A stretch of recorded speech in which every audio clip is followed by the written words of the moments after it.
Morning বন্ধুরা, কেমন আছো তোমরা? সবাই নিশ্চয়ই ভালো আছো, আমিও ভালো আছি। আর আজকে হলো শুক্রবার, তো আমার রাধা মাধবের পুজো দেওয়া হয়ে গেছে। সন্তোষী মায়ের পুজোটা দেইনি, সন্তোষী মায়ের পুজোটা একটু পরে দেবো। আগে আমি টিফিনটা বানাবো, তা এখন চিড়ের পোহাটা বানাবো, সেটা বানিয়ে আগে সবাইকে খেতে দেই, তারপরে আবার সন্তোষী মায়ের পুজো দেবো। রাধা মাধবের পুজোটা দিয়ে এসেছি। কৃপা বলল ও আজকে পোহা খাবে, কিন্তু অর্জুন আবার পোহা খেতে পছন্দ করে না। 2-3 চামচ হয়তো খাবে, পেট ভরে খাবে না।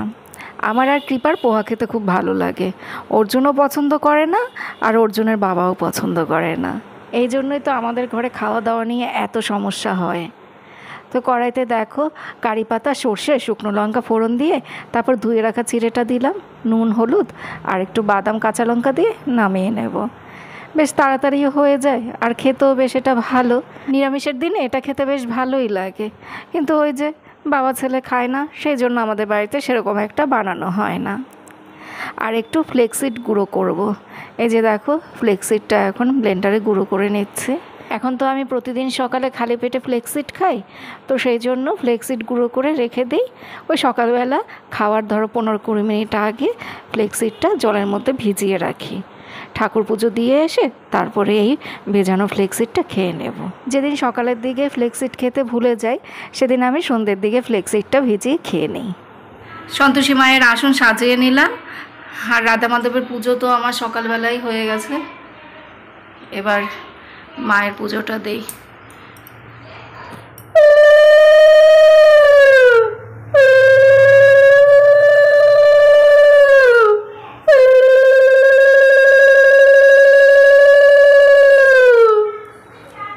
জয় মা সন্তোষী, জয় মা সন্তোষী, জয় মা সন্তোষী, জয় মা সন্তোষী, জয় মা সন্তোষী। এই বাচ্চাটিটাও পুরনো হয়ে গেছে, কি অবস্থা হয়েছে দেখো। আসলে ওই যে ফুল দেওয়া হয়, সেই ফুলের সাথে জল, চন্দন এগুলো থাকে, তো ওই জন্য এরকম নষ্ট হয়ে যায় উপরটা। সন্তোষী মায়ের পুজোটা দেওয়া হলো, এবার রান্নাঘরে যাই, রান্নাবান্না শুরু করি। রান্নাটা করে তারপরে আমি আবার ব্লগ শুরু করব। সোয়াবিন রান্না করব আর ডাল রান্না করব। তো সোয়াবিন সেদ্ধ হয়ে গেছে, ডালও সেদ্ধ হয়ে গেছে, ডালে ফোড়ন দেবো। ডালটা আজকে শুধু মুধুই করে রাখি, হ্যাঁ ডালটা আজকে শুধুই করতে হবে, কোনো কিছু নেই। এমনিতেই ওই 5 ফোড়ন আর শুকনো লঙ্কা দিয়ে ওই ডালটা নামিয়ে নেব, আর সোয়াবিনটা মশলাপাতি দিয়ে কষিয়ে টষিয়ে নামাবো। তো রান্নাটা সেরে তারপর আবার ব্লগটা শুরু করছি। এখন এই ফ্লেক্সিডটা খাবো। এই যে দেখো, এটা খেতে যে কি অখাদ্য, কী করে যে খাবো সেটাই ভাবছি। আমি তো প্রথমে বুঝতে পারিনি এটা কি করে খায়, তো আমি এমনি আর কি জলে ভিজিয়ে খেতাম দানাটা, দোকান থেকে সেরকমই বলে দিয়েছিল, ওই জন্য আমি ওরকমই দানাটা জলে ভিজিয়ে খেতাম। তো পরে শুনলাম যে ওইভাবে খেতে নেই, তাহলে অন্যান্য খাবারগুলো ভালো করে হজম হয় না। এই যে ভাত, ডাল, সবজি যা খাই সেটা নাকি ভালো করে হজম হয় না যদি ফ্লেক্সিড ওইভাবে গোটা দানা ওরকম যদি খাওয়া হয়, তাহলে ওই বাকি সমস্ত খাবারগুলো হজম হবে না। ওই জন্য একটু গুঁড়ো করে খেতে হয়। তা সেই জন্য এই 2 দিন ধরে আবার গুঁড়ো করে খাচ্ছি। তো যখন আমি গোটা দানা জল দিয়ে খেতাম সে সময় আমার অসুবিধা হতো না, জলের সাথে তো ওটা গিলে ফেলতাম, তখন আমি কিছু বুঝতে পারতাম না। কিন্তু এই যে গুঁড়ো করে যখন থেকে খাওয়া শুরু করেছি, এখন আর এটা খেতে পাচ্ছি না। কি বিস্বাদ খেতে এটা, এখন আর খেতে ভালো লাগে না এটা।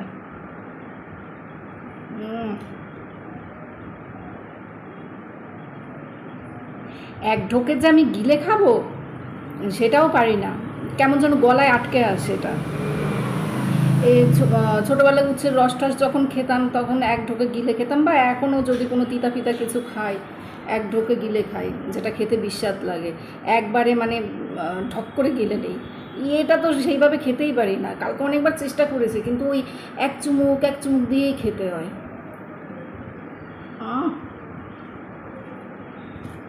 সোয়াবিনের তরকারিটা তো বসিয়ে দিয়েছে, আর ডাল হয়ে গেছে।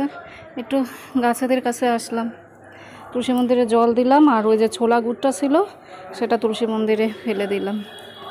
আমার একটু ডাল পাতা কাটতে হবে, এই গাছের ডালগুলো কেটে দেব। এটা হলো সাদা রঙের কাগজ ফুলের গাছ। 2-3 বার এই গাছটাতে ফুল হয়েও ছিল, কিন্তু এখন বেশ কয়েক মাস ধরে আর ফুল হচ্ছে না।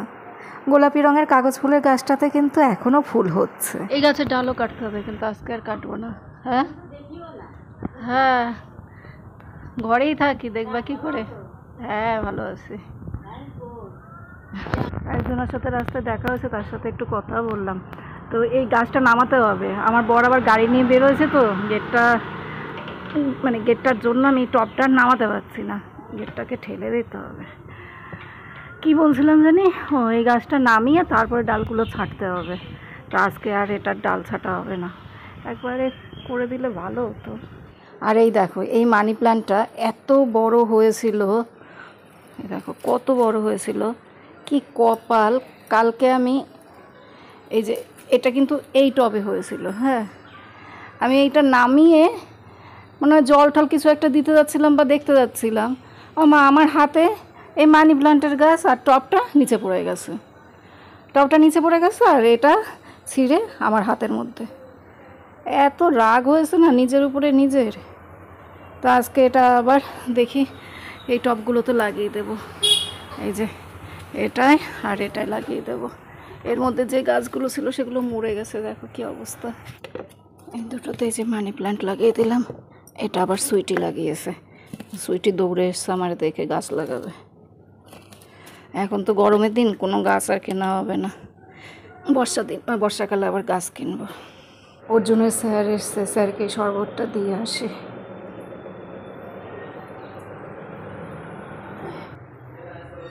এই হলো ডাল, মুগ ডাল, আর এই হলো সয়াবিনের তরকারি আলু দিয়ে। আজকের এইটুকুই রান্না বান্না। উপরে ঘরে চলে এসে এগুলো সব ডাস্টিং করলাম। এই যে এটা ওইটা। একদিন যদি ডাস্টিং না করা হয় মোটা হয়ে ধুলো পড়ে থাকে। এখন এই ঘরের জিনিসপত্র ডাস্টিং করব। আর টেবিলটা গুছাবে কৃপাকে বলেছি পরের টেবিলটা সুন্দর করে গুছিয়ে নিতে। ও তো আবার এসব কাজ করতেই পারে না, ওর হাঁচি কাশি সব শুরু হয়ে যায়। ও হয়তো ওই একটা কিছু একটু ধরবে কি ধরবে না, তার মধ্যে ওর হাঁচি কাশি এসব শুরু হয়ে যাবে, চোখ দিয়ে জল, নাক দিয়ে জল। ওই ডাস্ট অ্যালার্জি রয়েছে তো ওই জন্য ও এসব কাজ করতেই পারে না। যখন একা থাকবে নিজের বাড়ির ঘরের কাজ কি করে করবে ভগবান জানে। হাবড়া সিটিতে একজন পোস্ট দিয়েছে হাবড়ায় ভালো জিমের খোঁজ দিতে। তোর কলেজের জন্য তো আমি জিমেও ভর্তি হতে পারছি না।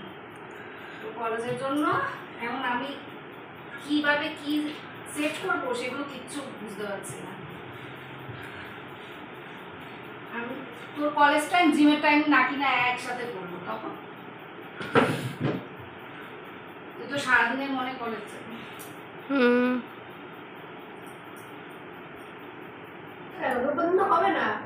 আমার বর জাম নিয়ে এসছে, জাম, নুন, তেল আর কাঁচা লঙ্কা এই দিয়ে এবার মাখবো ঝক ঝক ঝক ঝক করে। কি যেন একটা ছড়া আছে, ছোটবেলায় বলতাম, এখন আর মনে পড়ছে না। আমার গায়ে শক্তি নেই। না, তোমার গায়ে অনেক শক্তি, তোমার গায়েও শক্তি, মুখেও শক্তি। আমি খাবো না। কেন?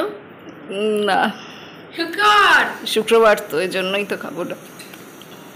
সেদিন নিয়ে এসে সেদিনও খাইনি। জাম আমার কাছে অতটা ভালো লাগে না। যাদের সুগার তাদের তো খাওয়া ভালো। আমি এখন এই যে এই ড্রয়ারগুলো গোছগাছ করছি। দেখো কত ওষুধ আমার ঘরে, মনে হয় ওই চালের বস্তার 2 বস্তা হবে ওষুধ। 1 বস্তা নিচের ঘরে, আরেক বস্তা উপরের ঘরে। কত ওষুধ, ওই ঘরেও দেখলাম ওষুধ। তো এগুলো সব ঠিকঠাক করে রাখছি। তারপর অর্জুনের খেলনা ফেলনা ওগুলো সব বের করে রাখছি।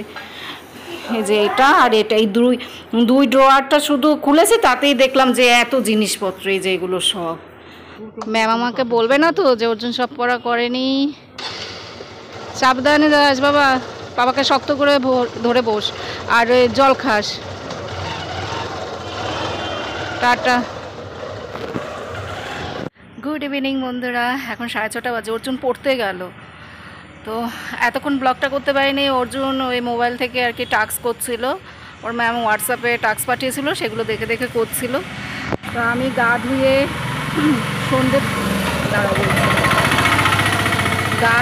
তারপরে সন্ধে পুজো দিয়ে এই তো আসলাম। আর গা ধোয়া না ধোয়া সমান কথা।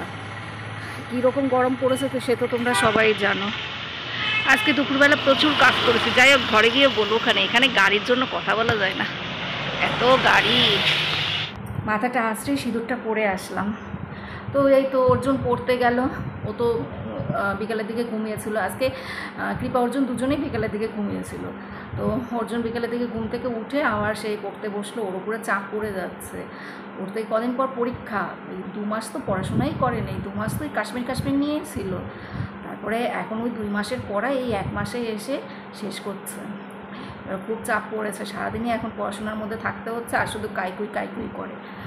তো ওই কী বলে ম্যামের টাস্কটা করলো, তারপরে এই যে গেল, এসে আবার টাস্ক করতে হবে সকালবেলা কম্পিউটার স্যারের পড়া করতে হবে। কৃপা ওর বাবার সাথে দোকানে গেছে। কৃপা তো এখন মাঝে মধ্যেই দোকানে যায় ওর বাবার সাথে, কিন্তু মেয়ে সবসময় দোকানে যেতে চায় না। একদিন গেলে 3 দিন যাবে না, ওর বাবা ওকে জোর করে নিয়ে যায়। কৃপার বাবা বলে যে কৃপা নাকি ব্যবসা ভালো বোঝে, ওকে নাকি কোনো কিছু একটা বুঝিয়ে দিলে তাড়াতাড়ি সেটা ক্যাচ করতে পারে। ওই কারণেই কৃপার বাবা কৃপাকে হাবড়ার কলেজে ভর্তি করতে চায়। তাহলে ওর বাবার ব্যবসাটাও দেখতে পারবে। সবসময় শুধু বলবে, তুই হাবড়ার কলেজে ভর্তি হয়ে যা, তো ওই কলকাতায় অত ছোটাছুটি করে তুই আর আমার ব্যবসা দেখতে পারবি না। আর যদি তুই হাবড়ার কলেজে ভর্তি হোস, তাহলে কলেজের পাশাপাশি আমার ব্যবসাটাও দেখতে পারবি। আমি যদি বলি যে আমাকে তোমার ব্যবসা শিখিয়ে দাও, আমার বর বলবে যে তুমি পারবে না, মেয়ে পারে, কিন্তু তুমি এসব পারবে না, তুমি এগুলো বুঝবে না। এইসব ব্যবসা বাণিজ্যের ব্যাপারে মেয়েকে খুব বিশ্বাস করে, কিন্তু বউকে বিশ্বাস করে না। ভাবে বউ সোজা সরল টাইপের, শুধু ভুলভাল করতে থাকবে, আমার ব্যবসা বাণিজ্য সব মাথায় তুলে দেবে। সেই জন্য আমাকে ওই সমস্ত কাজ শেখাতে আগ্রহী না, কিন্তু মেয়েকে শেখাবে। আমি যে সমস্ত কাজে পারদর্শী সেই সমস্ত কাজ নিয়েই এখন ব্যস্ত আছি। ভাতটা বসিয়ে দিয়ে উপরের ক্যাবিনেটগুলো গুছিয়ে রাখলাম। এই 3টে শেলফ গুছিয়ে রাখলাম, আর কোটোকাটিগুলোও ধুয়ে রেখেছি। এ পাশেরটা আর ও পাশেরটা ধরা হয়নি। এই পাশেরটা এর মধ্যে মনে হয় একদিন আমি গুছিয়েছিলাম, আবার দেখি এলোমেলো হয়ে গেছে। এই দুটো আবার দেখি কালকে করবো, আজকে আর ইচ্ছে করছে না, এত গরম লাগছে। ভাত রান্নাও হয়ে গেছে, আর ওই 3টে শেলফও গুছিয়ে রাখলাম। আজকে আমি যা কাজ করেছি না সারাদিন, আজকে অনেক দিন পর আমার শরীরটা নিজের কাছে নিজের ভালো লাগছে, নিজেকে খুব ফিট মনে হচ্ছে। আমি ব্লগ করিনি, ওই দুপুরবেলা ভাত খাওয়ার পরে একটুখানি শুয়ে বিশ্রাম নিয়েছিলাম, তারপরে ওই মোবাইলটা আর কি একটু ঘাটাঘাটি করেছিলাম।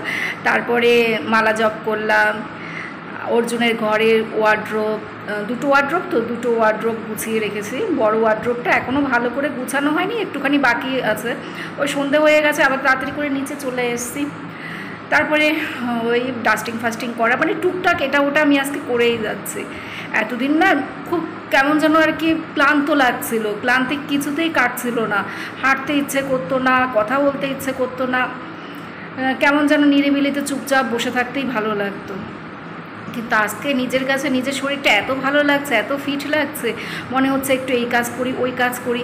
আমি কিন্তু আজকে কন্টিনিউ টানা টুকটাক এই কাজ ও কাজ করেই যাচ্ছে। আর আমার নিজের কাছে নিজের বেশ ভালো লাগছে। আমার যখন শরীর ভালো লাগে তখন আমি অনেক কিছুই করি। এখনও কিন্তু বিশ্রাম নিয়ে টুকটাক এই কাজ ও কাজ করতে পারবো। ওই যখন রাতের বেলা শুতে যাব তখন ওই আমাদের ওই ঘরের কিছু কাজকর্ম বাকি আছে, সেগুলো করতে হবে। আর যেদিন শরীর খারাপ লাগে সেদিন জলটা ঢেলে খেতেও কষ্ট লাগে। আর এই দেখো, এটা কি জিনিস জানো? দেখতে পাচ্ছ কালো কালো কি,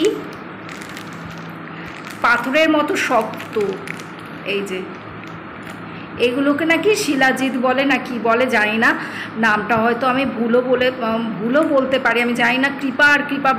কৃপার বাবা বললো যে এগুলো শিলাজিৎ, এগুলোকে নাকি শিলাজিৎ বলে। সেই গায়ক শিলাজিৎ রয়েছে না, সেই শিলাজিৎ। তো এগুলো কাশ্মীর থেকে আনা হয়েছে। এবার আমি না জানি না এগুলো যে নিয়ে এসছে কাশ্মীর থেকে আমার বর। আমি যখন ওর ঘর গোছাতে গেলাম, টেবিলের উপরে দেখি কি এরকম পাথরের মতো, কালো কালো পাথরের মতো, এরকম প্লাস্টিকের মধ্যে ভর্তি এগুলো। তো আমি ভাবলাম কি কবিরাজি কোনো ওষুধ নিয়ে এসছে নাকি কে জানে। তো ওকে আর আমার জিজ্ঞেস করতে খেয়াল নেই, আমি না ভুলে গিয়েছি। তারপরে কৃপা ওর বাবাকে বলে, বাবা তুমি শিলাজিৎগুলো নিয়ে এসছো, সেগুলো খাও না কেন? আমি বলি কী শিলাজিৎ আবার কি? বলো যে পাপার ঘরে দেখবে এগুলো নিয়ে এসছে, যে কাশ্মীর থেকে পাথরের মতো এগুলো নিয়ে এসছে, এগুলো দুধের সাথে মিশিয়ে খায়, এগুলো খাওয়া নাকি ভালো, তাহলে গায়ে শক্তি বাড়ে, তারপরে মানে চনমনে থাকা যায়। তো আমার বর একদিনও খায়নি। আমার বর এগুলো একদিনও খায়নি, উপরের ঘরেই ওইভাবেই পড়ে রয়েছে। তা আমি আজকে নিয়ে এসেছি, এটা এখন ফ্রিজে রেখে দেবো। আর গরমে দেখো গলে কি হয়েছে দেখতে পাচ্ছ, এগুলো না পুরো সেই পাথরের টুকরোর মতো ছিল, এখন দেখো ক্যাডবেরির মতো গলে গেছে। এই যে দেখো, দেখতে পাচ্ছ। আমার বর আমাকে বলে কি, আমি ওকে বলছিলাম যে ওগুলো ফ্রিজে এনে রেখে দিতে হবে, আমার বর বলে কি না ওগুলো তো পাথর, ওগুলো গলবে না, ওগুলো ওরকমই থাক। এখন তো দেখছো এই দেখো গরমে রোদের তাপে কি অবস্থা, চিন্তা করো। তো আমি এটা এখন ফ্রিজে রেখে দেবো। আমি জানি না এগুলো কিভাবে খায়, কি জিনিস, আমার বর কখন কি কিনলো আমি কিচ্ছু টের পাইনি। ও এখন তো আসবে দোকান থেকে, আসলে ওকে বলবো যে এগুলো কি খাবে না ফেলে দেবো ধরে, না ফ্রিজে রাখবো, না কি করব। ফ্রিজে রাখলেই তো হলো না, এগুলো একটু একটু করে মাঝে মধ্যে খেতে হবে। এত দূর থেকে টেনে নিয়ে এসছে কষ্ট করে, সেই জিনিস নষ্ট করতে ইচ্ছে করে। গন্ধটা কেমন একটু দেখি তো।